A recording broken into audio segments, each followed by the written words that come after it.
গাড়িতে উঠো গাড়িতে উঠো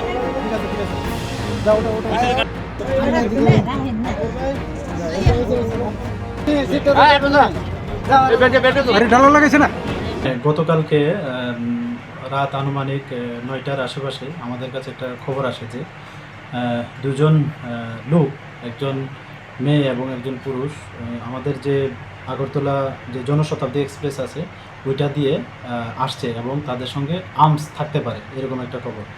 তো সোর্সের যে কনফিডেন্স আমাদেরও মানে এটা সত্যি মনে হলো। তারপর আমরা জিআরপি থানার পুলিশ অফিসার স্টাফ যারাই আছে এবং আমাদের যারা গোয়েন্দা বিভাগে আছেন, আমরা সবাই মিলে সবগুলা যে প্ল্যাটফর্ম আছে আমাদের আগরতলা রেল স্টেশনে 1 নম্বর 2 নম্বর 3 নম্বর সবগুলাতেই বেসিক্যালি ওই মানে এই যে জনশতাব্দী ট্রেনটা এটা 3 নম্বর প্ল্যাটফর্মে আসার কথা। তারপর আমরা সর্বত্র ছুটিয়ে ছুটিয়ে পড়ি যেখান থেকে মানে মানুষ বা প্যাসেঞ্জার যারা রেল স্টেশন থেকে এক্সিট হয় এই সব এক্সিট পয়েন্টগুলো আমরা চক আউট করে আমরা সাদা পোশাকে আমরা সবাই অ্যাম্বুশ পেশে বসে আছি। তার সেম যখন রাত প্রায় আনুমানিক 10:30টার সময় সেই জনশতাব্দী ট্রেনটা এসে পৌঁছলো 3 নম্বর প্ল্যাটফর্মে, তখন আমরা অবজার্ভ করলাম যে দুটা মানে একটা মেয়ে এবং একটা ছেলে খুব স্পিডে যে ফ্লাইওভার আছে ওদিকে যাওয়ার চেষ্টা করছে। তো তাদের যে স্পিড প্লাস তাদের যে বডি ল্যাঙ্গুয়েজ দেখে আমাদের সন্দেহ হয় যে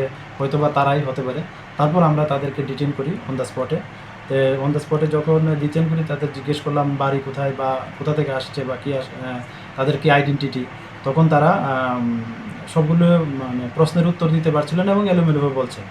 তারপর আমরা সন্দেহ হয়, তারপর আমাদের যে সঙ্গে লেডিস পুলিশও ছিল, তো ওনাকে দিয়ে এবং মেয়েটাকে এবং জেন্টস যে ছিল আমরা সার্চ করি এবং একটা 9mm পিস্তল পাই, সেই সঙ্গে এমটি ম্যাগাজিন দুটো আমরা পাই। তো তারপর আমাদের যারা সিনিয়র অথরিটি আছে ওনাদেরকে জানালাম, তারপর আমাদের থানায় নিয়ে আসলাম।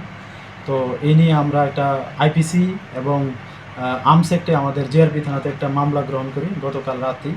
তো আজকে তাদের পুলিশ রিমান্ডে আমাদের যে মহামান্য আদালত আছে তাদের পাঠানো হচ্ছে। তাদের নাম জিজ্ঞাসা করলে যে ছেলে উনি বলছেন ওনার নাম করণ দেববর্মা, উনি খোয়াই ডিস্ট্রিক্টের বাড়ি আমাদের ত্রিপুরাতে, আর মেয়েটার নাম হলো প্রিয়া দেববর্মা, ওর বাড়িও খোয়াই ডিস্ট্রিক্টে। আর তারা প্রিলিমিনারি যে বলছে যে তারা ধর্মনগর থেকে এসেছে। তো আমরা ওই বিষয়গুলো দেখছি যে তারা এক্সাক্ট কোথা থেকে এসেছে বা কোথায় মানে তাদের ডেস্টিনেশন, এগুলি আমরা একে একে আমরা দেখছি।